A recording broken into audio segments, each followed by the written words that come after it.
नमस्कार सभी सुनने वालों को। मैं शरद त्रिपाठी और आप सुन रहे हैं आपका पसंदीदा और आपका फेवरेट प्रोग्राम मन की आंखों से। आज है शनिवार, 8 बज चुके हैं, तो हम आपके बीच फिर से आ गए हैं। प्रोग्राम्स के बारे में आपसे हमने नियमित रूप से फीडबैक लेते रहे हैं और आपके फीडबैक्स आमंत्रित हैं। आप अपनी बात नियमित रूप से कहें, आप प्रोग्राम में और क्या सुनना चाहते हैं, क्या कहना चाहते हैं। आपका फीडबैक हमें मिलेगा तो हमें हौसला मिलेगा कि हमें और आगे बढ़ना है और प्रोग्राम की कुछ नए ऊंचाइयों को ले जाना है। प्रोग्राम में कुछ नई बातें, नए सरोकार, खास तौर पर दिव्यांगता के फील्ड में या दिव्यांगता के क्षेत्र में, दिव्यांगता के क्षेत्र में जो व्यवहार है हमारा या समाज का दिव्यांग लोगों के साथ, दिव्यांग लोगों का समाज के साथ, उन सारे विषयों पर हम आपकी कुछ अंतर्दृष्टि को और गहरा बना सकें, ऐसा हमारा प्रयास है। आज फिर से हम एक नई कड़ी आपके बीच लेके आए हैं। विषय बहुत महत्वपूर्ण है। विषय ऐसा है कि सामाजिक रूप से रिहेबिलिटेशन किस प्रकार से हो सकता है किसी दिव्यांग व्यक्ति का, जब वो दिव्यांगता को ग्रहण करता है या जन्म से दिव्यांगता लेकर आता है, उसके बाद उसको किस प्रकार से रिहेबिलिटेशन उसका किया जा सकता है। इस पर बात करने के लिए हमारे साथ आज 3 गेस्ट हैं। आज हम लेकिन स्टूडियोज में नहीं हैं, आज हम माउंट आबू की पहाड़ी पर हैं और एक अस्पताल में है जो कि ब्रह्मा कुमारी संस्थान के द्वारा ही चलाया जाता है। उद्देश्य ये था कि क्लिनिकल अप्रोच से सोशल अप्रोच की तरफ हम कैसे बढ़ सकते हैं। तीनों गेस्ट का मैं स्वागत करता हूँ। कृष्णा बहन है हमारे साथ। कृष्णा बहन, आपका स्वागत है। कल्पना बहन है हमारे साथ। कल्पना बहन सोशल काउंसलर है, काउंसलिंग की विशेषज्ञ है। और ऋषि भाई है हमारे साथ जो कि जनसंपर्क अधिकारी हैं अस्पताल प्रशासन से। और तीनों से हमारी बातचीत है कि हम किस प्रकार से आगे बढ़ सकते हैं। कल्पना बहन, जब एक दिव्यांग व्यक्ति आपके पास आता है, सबसे पहला स्टेप आप क्या लेते हैं और कैसे हमको आगे बढ़ना चाहिए?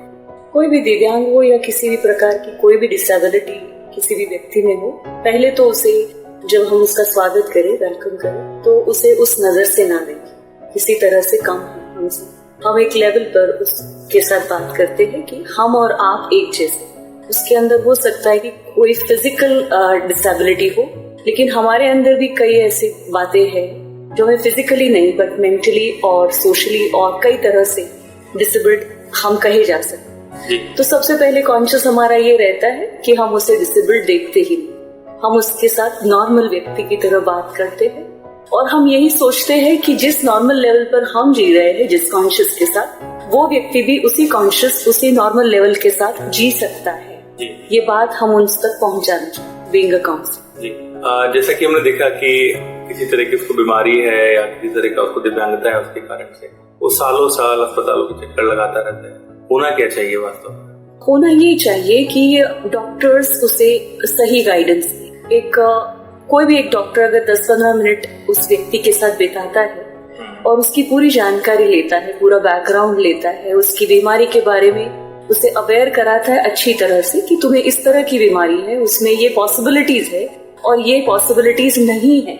अगर उसे क्लियर आइडिया आ जाता है और उसके धक्के बचाने का हम अगर कोशिश करें कि वो धक्के ना खाए, और अगर मैं ट्रीट नहीं कर सकता हूँ तो कौन से व्यक्ति के पास, कौन से डॉक्टर के पास तुम जाओ और कहाँ से तुम्हें सही तरीके से ट्रीटमेंट मिल सकती है, इतनी मदद तो हम एक ह्यूमन होने के कारण, ह्यूमैनिटी के तौर पर कर सकते, तो धक्के खाने से वो व्यक्ति बच सकता, उसे सही गाइडेंस मिलनी चाहिए। ऋषि भाई, हमारे अस्पताल में किस प्रकार की सुविधाएं अवेलेबल हैं दिव्यांग व्यक्तियों को लेकर या फिर सामान्य रूप से?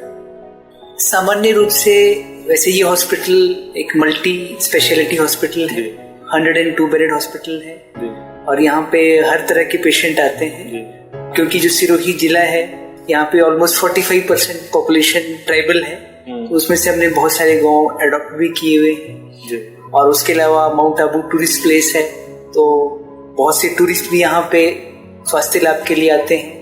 लोकल पब्लिक के साथ साथ आर्मी, एयरफोर्स, सीआरपीएफ और ब्रह्मा कुमारी ईश्वरीय विश्वविद्यालय के मुख्यालय और पूरे विश्व में हमारे जो सेवा केंद्र हैं, वहाँ से भी मरीज जो है यहाँ पे स्वास्थ्य लाभ के लिए आते रहते हैं। और हमारे हॉस्पिटल के बिल्कुल साथ में ही एक अंध विद्यालय भी है और वहाँ से भी नियमित रूप से जो दिव्यांग विद्यार्थी हैं स्वास्थ्य लाभ के लिए आते हैं और हम उन्हें बिल्कुल निःशुल्क रूप से स्वास्थ्य सुविधाएं प्रदान करते हैं। और साथ ही हमारी ये भी कोशिश रहती है कि हालांकि उनके प्रति हमारी पूरी सहानुभूति रहती है, लेकिन अंदर में ये भी शुभ भावना रहती है कि वो जीवन में इतने सशक्त बने और स्वावलंबी बने जी, ताकि उन्हें किसी के ऊपर निर्भर न रहना। और अस्पताल में अगर हम किसी भी प्रकार से उनके उस डिसेबिलिटी को किसी भी तरह से खत्म कर सकते हैं जी,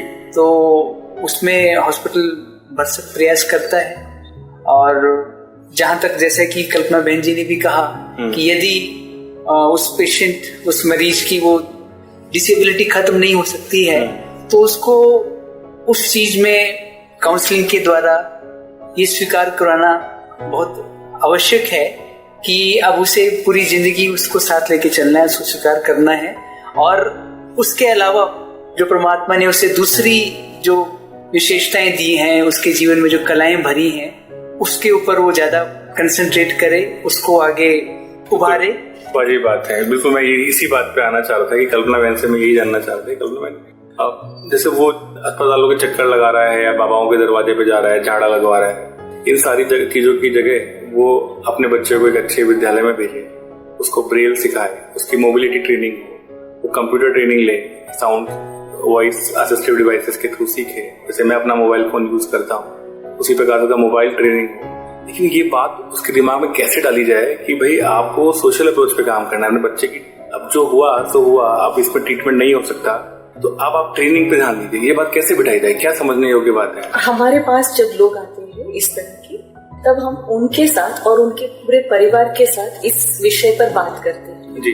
इस विषय का अवेयरनेस नहीं होने के कारण वो लोग इस बात से दूर रहते हैं। और वो लोग भी जब इस बात की इम्पोर्टेंस को समझ लेते हैं, तब एक एक कदम कैसे आगे बढ़ना है इन सभी चीजों की तरफ, ये हम उनको गाइड करते हैं। कई चीजों में हमारी भी लिमिटेशंस है कि हम उनको वो चीज करने के लिए कुछ फिजिकल या फाइनेंशियल हेल्प नहीं कर सकते, परंतु हम गाइड तो कर सकते हैं। यही तो हमारा काम है कि हम उनको रास्ता दिखाएं कि भाई आप ये स्किल्स उनको सिखा सकते हैं, और जितना हो सके वो नॉर्मल व्यक्ति की तरह फील करे और वैसे ही रहने की कोशिश करें। तो इस तरह का एक आत्मविश्वास उनमें बढ़ाना, अवेयरनेस बढ़ाना इन चीजों के बारे में, रास्ता दिखाना कि यहाँ से आपको इस तरह की चीजें सीखने को मिल सकती है। इन लोगों से संपर्क करके आप अपने बच्चे को या अपने घर में जो भी मेंबर है उसको इस तरह से सोशली बहुत साउंड बना सकते हैं। तो ये गाइडेंस हम उनको जितना हो सके करते हैं। उदाहरण के लिए कोई केस आपको ऐसा याद आ रहा हो जिसमें? फिलहाल तो मेरे पास दिव्यांग कोई केस आया नहीं, लेकिन दिव्यांग से भी बदतर हम कहे जाएंगे, जिनको मेंटल और साइकोलॉजिकल डिसऑर्डर्स होते हैं, स्किज़ोफ्रेनिक केसेस हैं, बहुत सारे ऐसे आए जो कई स्किज़ोफ्रेनिक बच्चे जो है जिनको बाबाओं के पास ले जाकर उनकी जो कैपेसिटीज थी, एबिलिटीज थी, उनको खत्म करके यहाँ पर लेके आ चुके हैं। कई बार उनको वहाँ बाबाओं के पास महीना महीना रास्ते पर रस्सियों से बांध कर रखा गया कि यहाँ से कोई उनको मिलेगा कोई तरीका जिससे वो ठीक हो सके। ऐसे लोग यहाँ आते हैं। हमारे पास बहुत अच्छे साइकियाट्रिस्ट है, वो बहुत अच्छे से अटेंड करते हैं पेशेंट को, और मेडिसिन के साथ ही हम ऐसे पेशेंट के साथ डील कर सकते हैं। तो ऐसे कई पेशेंट्स आए हैं, अभी भी एक पेशेंट एडमिट है जो स्किज़ोफ्रेनिक है, जिनको डिसेबिलिटी कह सकते हैं एक प्रकार की, बिल्कुल है। हाँ, और उनको हम फिर उनके माँ बाप को और उनको खुद को अवेयर करते हैं। अब उनके साथ हम नॉर्मल आपके जैसे बात कर रहे हैं वैसे नहीं कर सकते, तो उनके साथ हम आर्ट थेरेपी के साथ बात करते हैं, म्यूजिक थेरेपी है, और कई सारी ऐसे साइकोथेरेपीज हैं जो हम उनके साथ काम करते हुए, उनके साथ खेलते हुए, उनको गार्डनिंग का एक्सपीरियंस कराते हुए कुछ छोटे छोटे स्किल्स सिखाते हैं, जिसको बिहेवियरल चेंज भी कहा जा सकता है, वो भी करा सकते हैं।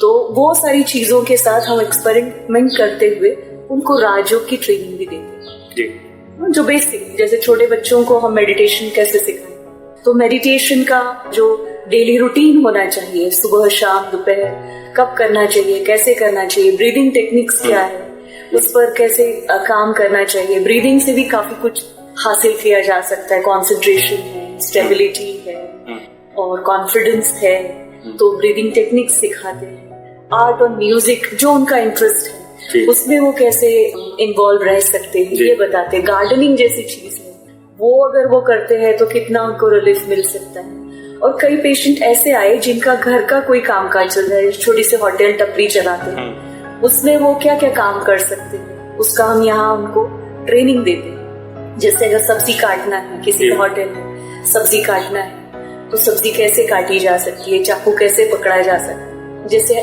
फिजिकल स्किल्स है उन पर हम डिस्कस करते हैं, काम करते हैं। और मेडिटेशन के साथ कैसे काम करते हुए आप मेडिटेशन की प्रैक्टिस कर सकते हैं। राजयोग कर्म योग भी है, कर्म करते समय कैसे माइंड का कंसंट्रेशन है, क्लैरिटी है, एंड देन सेल्फ कम्युनिकेशन है, फिर भगवान को लेटर लिखने की बात है। ये स्किल्स पर भी हम काम करते हैं कि अगर वो थोड़ा बहुत लिख सकते हैं तो उनको हम बहुत सारी चीजें लिखवाते हैं, क्योंकि लिखना एक बहुत अच्छी साइकोथेरेपी साबित होती है। तो हम उनके हैंडराइटिंग पर काम करते हैं, उनकी लिखावट पर काम करते हैं, उनको बहुत सारे वर्ड्स इंट्रोड्यूस कराते हैं जो वर्ड्स बहुत पॉजिटिव होते हैं। तो हम साइकोलॉजिस्ट बिलीव करते हैं जिन वर्ड्स को हम समझते हैं, जानते हैं, महसूस करते हैं, वो वर्ड्स अननोइंगली हमारे सबकॉन्शियस माइंड पर काम करते हैं और वो हमारी प्रैक्टिकल लाइफ में ऑटोमेटिकली आ जाते हैं। जी, इसको टेक्निकल भाषा में ऑक्यूपेशनल थेरेपी भी कहा जाता है श्रोताओं, जिसके बारे में हम बात कर रहे हैं। कल्पना बहन जिसके बारे में बता रही थी। और इसके अलावा कल्पना बहन और श्रोताओं, हम आपको बताएं कि आरपीडी एक्ट 2016 में किसी भी प्रकार की मेंटल इलनेस को दिव्यांगता के दायरे में डाला गया है नई परिभाषा के अनुसार। और मेंटल इलनेस से ग्रस्त व्यक्ति भी अब सर्टिफिकेट प्राप्त कर सकता है दिव्यांगता का, और उसके अनुसार उसके साथ जो भी उसके राइट्स हैं वो सुनिश्चित किए जा सकते हैं। कृष्णा बहन, आप जो कि कम्युनिकेशन के फील्ड से आते हैं, तो हम कम्युनिकेशन में ऐसे क्या नए प्रयास कर सकते हैं जिसके माध्यम से हम लोगों तक ये बात पहुंचा सकें कि भाई अब इलाज हो गया है, अब इसका इलाज संभव नहीं है आगे, अब हम कुछ नए रास्तों से, क्लिनिकल अप्रोच से नहीं, कुछ नए रास्तों से कैसे आगे बढ़े? ये कम्युनिकेशन मीडियम बहुत स्ट्रांग है, और जब ऐसी डिसेबिलिटी है जहाँ पे वो सिर्फ सुन सकते हैं और चीज़ों को महसूस कर सकते हैं, radio is the best medium. लोगों को रेडियो सुनने की आदत या वो उसकी जरूरत को समझना चाहिए। और दूसरा, हमारी भी ये प्रयास रहती है कि जब भी हमको लगता है कि इस प्रकार की एक कम्युनिटी है और इनको ये चीज़ों की आवश्यकता है, तो उन तक उनकी संबंधित जो भी चीज़ें हैं वो सभी पहुंचाने की हम कोशिश करते हैं। इसीलिए हमने मन की आंखों से भी ये प्रोग्राम शुरू किया, और आप भी 2 दिन से यहाँ पर है और पिछले 1 महीने से हम ब्रॉडकास्टिंग कर रहे हैं। बहुत सारी चीजें मेरे लिए भी नई थी सीखने के लिए, और मुझे भी अच्छा लग रहा है। और आई फील फॉर्चुनेट कि हम इस प्रकार की एक कम्युनिटी को कुछ फायदा करने के लिए हम कुछ प्रयास कर रहे हैं। बेशक ये भी है कि हम और भी एक्सपर्ट्स को इन्वॉल्व करें इस प्रोग्राम के जरिए, और जिस भी प्रकार की जरूरत है, चाहे वो सरकार की योजनाओं के बारे में हो या मेडिकल संबंधित हो या उनकी एक्सेसिबिलिटी के ऊपर हो, किसी भी तरीके की चीजें जो एक इंटरव्यू या एक किसी की कम्युनिकेशन या किसी की अनुभव के जरिए उन तक पहुंचा सकते हैं, हम ये चीजें प्रयास करते हैं ताकि वो सुन के उन चीजों को समझे और आगे बढ़ने के लिए उनको एक सपोर्ट मिले। भारत सरकार के भी कुछ प्रोग्राम्स हैं साइंटिफिक टेम्पर को आगे बढ़ाने के लिए, और इस दिशा में विज्ञान प्रसार एक पूरा यूनिट है भारत सरकार की जो इस पर काम करती है। खैर, कल्पना जी, आप एक सर्टिफाइड साइकोलॉजिस्ट हैं और साइकेट्रिस्ट के साथ मिलकर आपको काम करना होता है, तो आपकी दोनों की जोड़ी होती है जो इस पर काम करती है किसी भी पेशेंट को लेकर। हालांकि डॉक्टर्स का पक्ष हम डॉक्टर से जानेंगे कि उनके साथ क्या चैलेंजेस हैं, वो क्यों नहीं इस पर ध्यान दे पाते कई बार पेशेंट्स के सोशल वेलबींग पे या सोशल रिहेबिलिटेशन पर। लेकिन एज अ साइकोलॉजिस्ट आपके समक्ष क्या चैलेंजेस हैं जब आप पेशेंट को डील करते हैं या किसी दिव्यांग व्यक्ति को डील करते हैं, उसका रिहेबिलिटेशन कैसे किया जाए, कहाँ पर चैलेंजेस आपको फील होते हैं? चैलेंजेस कुछ नहीं है, अवेयरनेस की कमी देखी जा रही है लोगों में, लोगों को सोर्सेस पता नहीं। जैसे हमारा काउंसलिंग डिपार्टमेंट जब से खुला है हॉस्पिटल में, सबसे पहले जब लोग आते थे तब काउंसलिंग के लिए रेफर करते थे कोई भी डॉक्टर, तो वो लोग सवाल पूछते थे, चिढ़ जाते थे, मुझे काउंसलिंग की जरूरत नहीं, मैं कोई पागल नहीं हूँ या मैं कोई ऐसा व्यक्ति नहीं हूँ जिसे काउंसलिंग की जरूरत है। तो ये अवेयरनेस नहीं थी लोगों के बीच में। लेकिन अब मैं पिछले 5 सालों से देखते आ रही हूँ कि बहुत सारे लोग बाहर नाम पढ़ के भी आ जाते हैं कि मुझे काउंसलिंग की जरूरत है। हमारे यहाँ MBM कॉन्फ्रेंस होती है हर साल, माइंड बॉडी मेडिसिन डॉक्टर्स की कॉन्फ्रेंस होती है। तो मुझे आश्चर्य हुआ कि बहुत सारे डॉक्टर्स उनकी कॉन्फ्रेंस पूरी होने के बाद मेरे पास स्पेशली आए, क्यू में खड़े रहे, बैठे रहे और कहा कि हमें काउंसलिंग करा के जाना है। तो डॉक्टर्स में अभी ये अवेयरनेस आ गई कि काउंसलिंग कितना सपोर्टिव है लाइफस्टाइल में मॉडिफिकेशन लाने के लिए। अगर कोई दिव्यांग व्यक्ति आता है डॉक्टर्स के पास, तो वो अगर उसे रेफर करे काउंसलिंग के लिए, तो वो उसके लिए काफी हेल्पफुल हो सकता है लाइफस्टाइल में चेंजेस।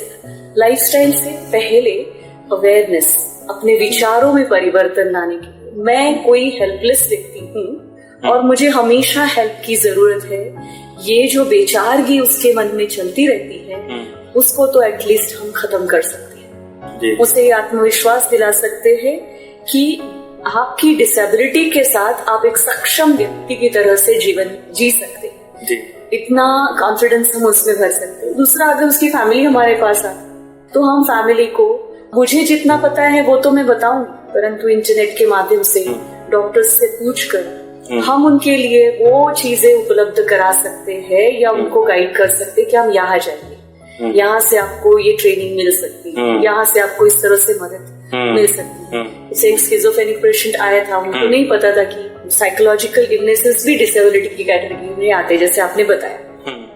तो मैंने उनको बताया कि आप गवर्नमेंट में जाकर, ये डिसेबल्ड बच्चा है, इसको आप मंथली कुछ जो गवर्नमेंट का है चार्जेस वो दिलवा सकते हैं, बेनिफिट पेंशन दिलवा सकते हैं। उसके बाद उन्होंने वो किया। अब वो काफी स्टेबली, मींस खुश भी है कि हमें कुछ बेनिफिट मिल रहा है और काफी इम्प्रूवमेंट्स भी है उसकी बिहेवियर। साथियों को बताएं कि इनफैक्ट इस बार से जो नया rights of person with disability act 2016 आया है, इस 2016 के कानून से भारत सरकार ने सुनिश्चित किया है, हमारी संसद ने सुनिश्चित किया है कि जो सरकारी क्षेत्र के रोजगार है उसमें 1% का आरक्षण मानसिक रूप से, जो हमारे विशेष रूप से हमारे जो चुनौती प्राप्त हमारे साथी हैं, वो भी आरक्षण प्राप्त कर सकते हैं भारत सरकार की नौकरियों के लिए। और उसमें लगभग 6 से 7 कैटेगरीज हैं, श्रेणियां हैं, जिसमें ऑटिज्म है, मेंटल इलनेस है, इंटेलेक्चुअल डिसेबल्ड साथी हैं।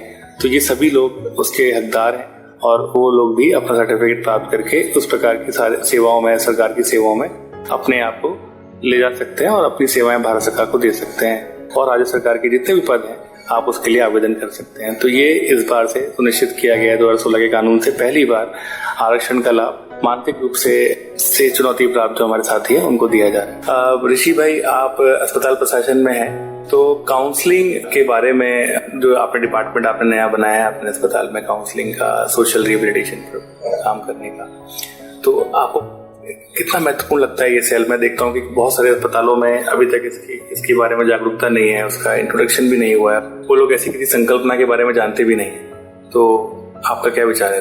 ये हेल्पफुल है डिपार्टमेंट आपके लिए? निसंदेह ये डिपार्टमेंट बहुत बेहद हेल्पफुल है जी।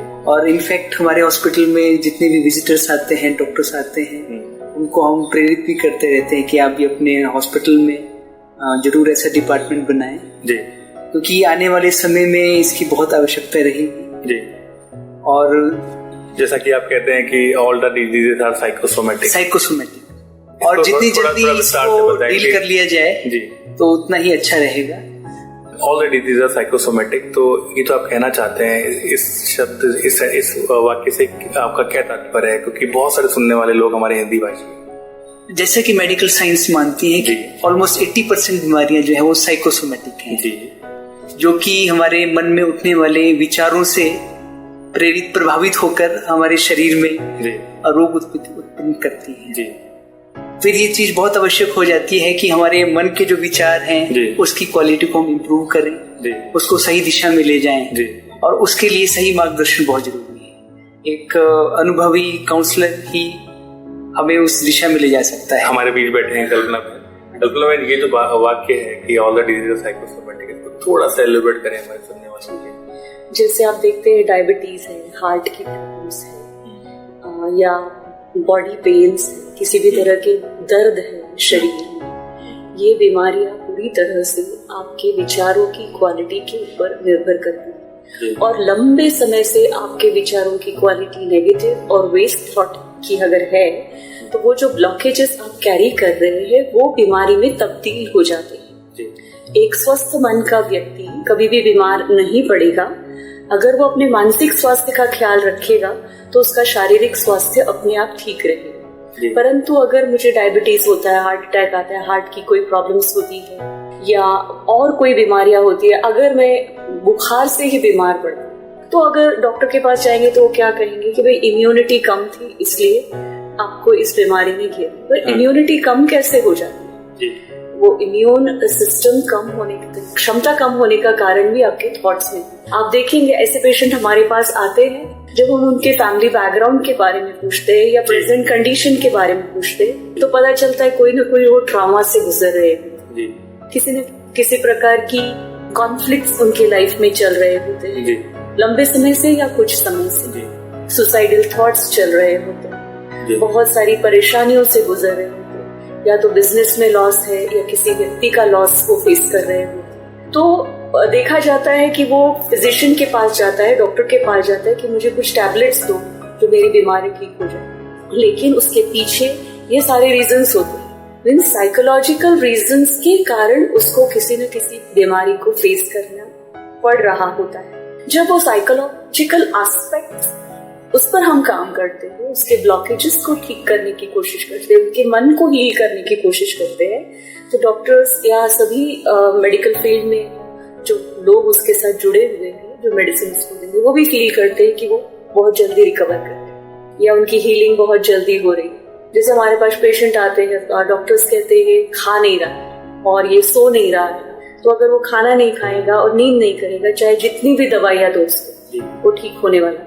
तो अब इसको नींद कैसे आए, तो काउंसलर के पास भेजो ताकि वो ठीक से नींद करे। इसके लिए भी हमें उनकी काउंसलिंग करनी पड़ती है, उनके क्या मेंटल इश्यूज है जिसके कारण उनको नींद नहीं आ रही, क्या लाइफस्टाइल में कुछ प्रॉब्लम है, मोबाइल या टीवी का ज्यादा इस्तेमाल कर रहे हैं, इसके लिए उनको नींद नहीं आ रही, भूख लग रही है पर खाने की इच्छा नहीं हो रही है, ये साइकोलॉजिकल प्रॉब्लम। अगर वो खाएगा नहीं तो कितनी भी मेडिसिन पावरफुल हो वो काम नहीं करेगा। तो ये इन चीजों पर हमें पीछे से काम करना पड़ता है ताकि पेशेंट हीलिंग की प्रोसेस को जल्दी से जल्दी अचीव कर सके। तो जो कहा साइकोसोमैटिक इलनेसेस है ना, आपके मानसिक स्वास्थ्य के ऊपर आपके शारीरिक स्वास्थ्य की निर्भरता 80% होती है, इसका ये अर्थ है। मैं बताऊं कल्पना बहन की दिव्यांगता को ग्रहण करने के दो तरीके।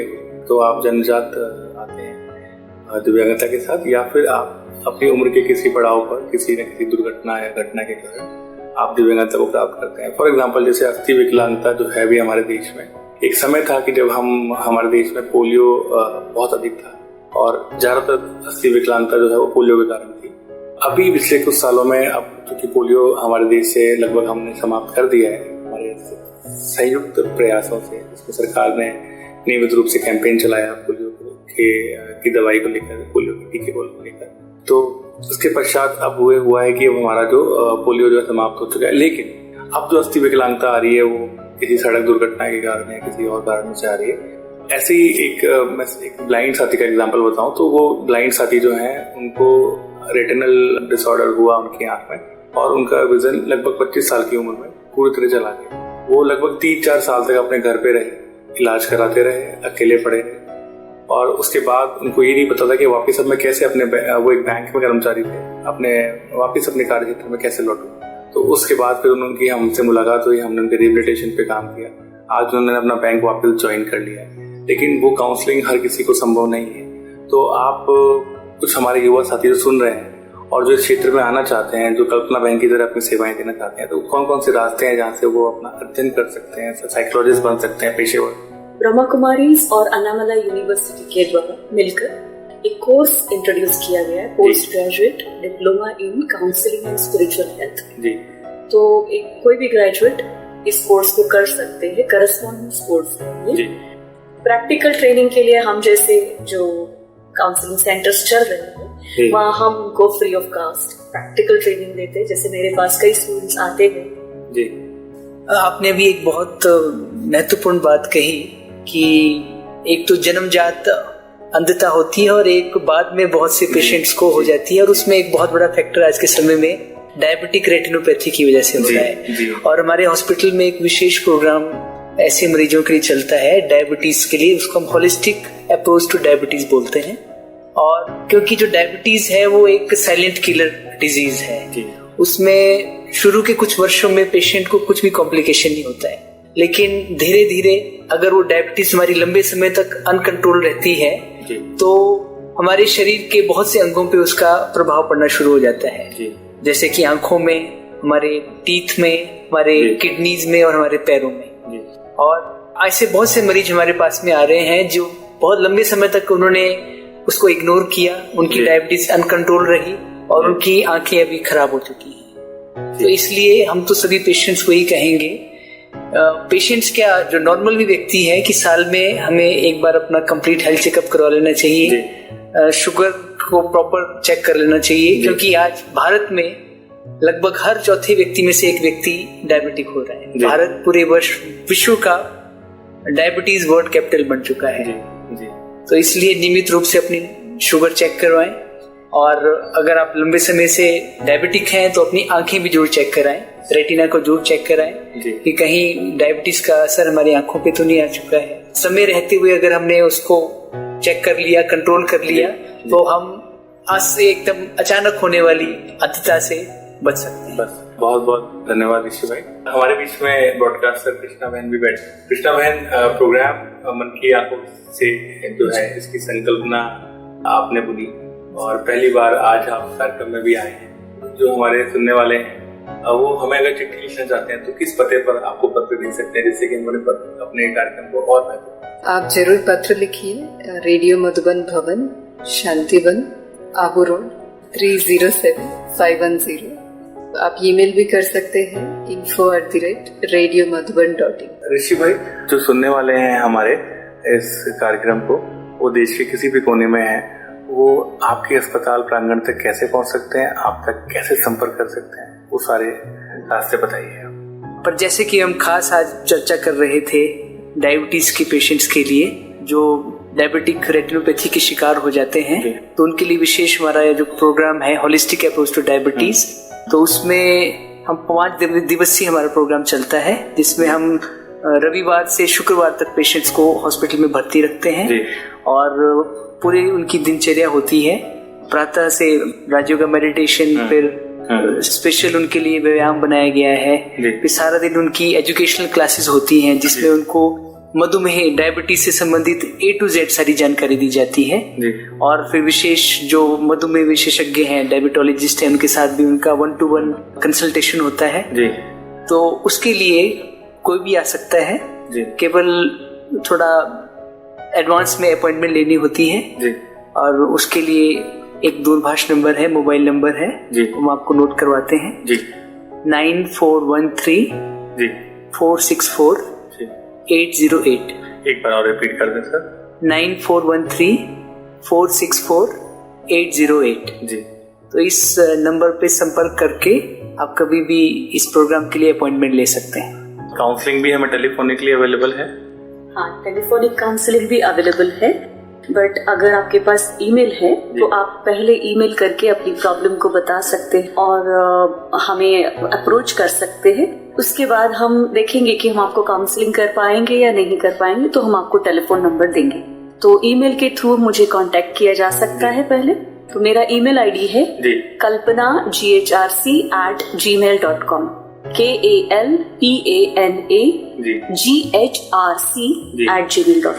बहुत बहुत धन्यवाद, आप लोग हमारे कार्यक्रम में आए, आपने इतना महत्वपूर्ण समय अपना निकाला हमारे श्रोताओं के लिए। हम ऐसे आपसे मिलते रहेंगे रूबरू।